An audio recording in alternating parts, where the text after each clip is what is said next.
गंगा स्नान जो सबसे बड़ा साधन है, विशेषकर कलयुग का। किंचित धीता भगवद गीता, गंगा जल लव कणिका पीता।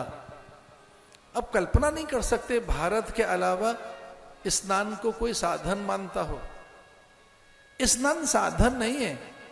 स्नान को मान लो शावर कहते हैं, शावर ले लें, फ्रेश होके आए, जरा सा तैयार होके आए, थोड़े ठीक ठाक होकर आए। और एक नया अचंबा देखा हमने वेस्टर्न वर्ल्ड में, अब चलो सांझ हो गई, रात हो गई, स्नान कर लें। और पूरा वेस्टर्न वर्ल्ड प्रातःकाल स्नान नहीं करता। किसके लिए स्नान है? देह के लिए, भोग के लिए, किसी को सम्मोहित विमोहित करने के लिए, देह को सुख देने के लिए। ना ना, हमारे स्नान देह के सुख के लिए नहीं है। हमारे यहां स्नान तो परिमार्जन है, शुद्धि है। हमारे स्नान तो व्रत है। हमारे यहाँ स्नान के बाद दान और ध्यान की बात कही गई है। हमारे यहाँ स्नान तो पूजा के लिए है। हमारे यहाँ स्नान तो मंदिर में प्रवेश के लिए है। हमारे यहाँ स्नान तो रसोई में जाने के लिए है। हमारे यहाँ स्नान तो शुद्धि का संस्कार है, आकर्षण और विमोहन के लिए नहीं। भारत में प्राय, और सभी हम भारतीय बिना स्नान के उपासना नहीं करेंगे, अर्चना नहीं करेंगे, ध्यान नहीं करेंगे।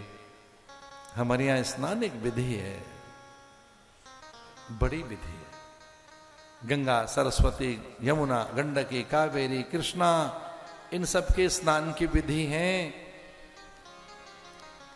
क्या विधि है स्नान की? मूसलवत स्नान। नदियों में तैरा नहीं जाता, आमोद प्रमोद के लिए नहीं है, हास विलास के लिए नहीं है, और ना ही वह किसी श्रृंगार वर्धन के लिए है। गंगा स्नान किया जाएगा मूसलवत, जैसे धनकुटा होता है उसमें ऐसे डुबकी लगाई जाती है। हमारे यहाँ तो यमुना जी में ऐसा स्नान है, भैया और बहन नहाते हैं यम द्वितीया को। तृतीया का स्नान कौन सा, चतुर्थी का कौन सा, पंचमी का कौन सा, ऋषि पंचमी के दिन कैसा, अमावस्या के दिन स्नान करें तो विधि क्या है, और पूर्णिमा के दिन। और हम तो जैसे मानो जीवन भर कभी नहीं भूल पाएंगे कुंभ स्नान की विधि क्या है, कुंभ कैसे नहाया जाएगा। कुंभ स्नान के लिए है भाई, कुंभ स्नान का पर्व है।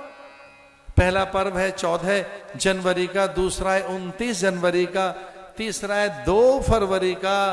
अब कल्पना नहीं कर सकते 5-5 करोड़ लोग एक साथ, कई करोड़ लोग एक साथ। यूनेस्को ने इंटेंजिबल हेरिटेज डिक्लेयर किया है हमारे स्नान को।